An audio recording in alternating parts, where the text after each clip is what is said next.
நாம இந்த வீடியோல பார்க்க போறது மற்றும் ஒரு சிவன் கோவில் அவிநாசியில் உள்ள அவிநாசி அப்பர் கோவில் பற்றி தான். இந்த கோவிலின் வரலாறு சிறப்புகள் என்ன, இங்க போறதுனால நமக்கும் நமது குடும்பத்துக்கும் கிடைக்கும் நன்மை என்னன்னு பார்க்கலாம். வணக்கம், காஸ்மிக் லைவ் சேனலுக்காக சதீஷ். இந்த கோயில் போறதுன்னா கோவை டு திருப்பூர் போற பஸ்ல அவிநாசியில அவிநாசி பழைய பேருந்து நிலையத்துல இறங்கணும். அருகிலேயே அவிநாசி லிங்கேஸ்வரர் ஆலயம் உள்ளது. சுமார் 2000 ஆண்டுகள் பழமையான கோவில். அவிநாசி என்ற சொல்லின் பொருள் விநாசம் என்றால் அழியக்கூடியது. அவிநாசி என்பதன் பொருள் அழிவு இல்லாதது. இந்த கோயில் அழிவு இல்லாதது என்பது பொருள். உள்ள போனா ராஜகோபுரத்தின் நுழைவாயிலில் இருபுறமும் நத்தன விநாயகர் சிலைகள் இருக்கும். மேற்கு கோஷ்டத்துல முருகனுக்கு சன்னதியும், வடகிழக்கு கோஷ்டத்துல அம்மையார் சன்னதியும், வடகிழக்கு பகுதியில காரைக்கால் அம்மையார் சன்னதியும், உள் பிரகாரத்துல கன்னிமூல கணபதி சன்னதியும், அதோடு 63 நாயன்மார்கள் சன்னதியும், காலபைரவர் சன்னதியும் இருக்கும். தேவி கருணாம்பிகை அவிநாசியப்பருக்கு வலதுபுறம் இருப்பது எங்கும் இல்லாத சிறப்பு. இங்கு முதலை உட்கொண்ட பாலகனை சுந்தரர் பதிகம் பாடி மீட்டார் என்பது தொன்மையான நம்பிக்கை.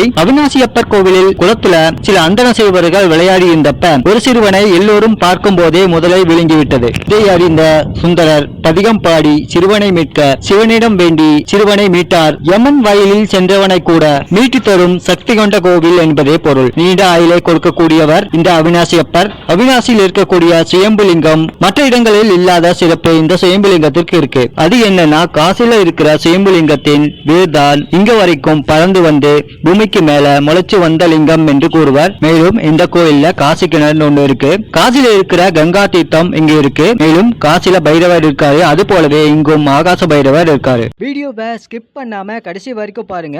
வீடியோவை சப்ஸ்கிரைப் பண்ணாதவங்க சப்ஸ்கிரைப் பண்ணி பெல் பட்டனை கிளிக் பண்ணி ஆல் கொடுத்துடுங்க. அப்பதான் என்னுடைய வீடியோவோட நோட்டிபிகேஷன் உங்க எல்லாருக்கும் வரும். அதனாலதான் நம் முன்னோர்கள் காசில வாசி அவிநாசின்னு சொல்லியிருக்காங்க. இந்த அவிநாசி கோவில்ல கும்பிட்டா காசில கும்பிட்டா பலன் கிடைக்கும் சொல்லுவாங்க. இங்கு இருக்கக்கூடிய பைரவர் சிலை உண்மையிலேயே காசியிலிருந்து கொண்டு வந்தது. இங்கு சிவனுக்கு ஆசுதோசர் என்ற பெயரும் உண்டு. ஆசுதோசர் என்றால் எளிதில் வரம் தரக்கூடியவர் என்று பொருள். இங்கு இருக்கக்கூடிய இறைவனை பிரம்மன் 100 ஆண்டும், இந்திரனின் ஐராவதம் எனும் வெள்ளை யானை 12 வருடமும், நாகக்கண்ணி 21 மாதமும், தாடகை 3 வருடமும் வழிபட்டிருக்கின்றனர். பஞ்ச தாண்டவ தலங்களில் இந்த அவிநாசியப்பர் தலமும் ஒன்று. ஒரு முறை சிவபெருமானின் அக்னி தாண்டவ வெப்பம் தாங்காமல் தேவர்கள் இங்கு வந்து ஒளிந்து கொண்டதால் தீபக்கொலையூர் என்ற பெயரும் உண்டு. இதன் வெளிச்சுற்றில் தாவிருச்சமாக பரதி மரம் இருக்கும்.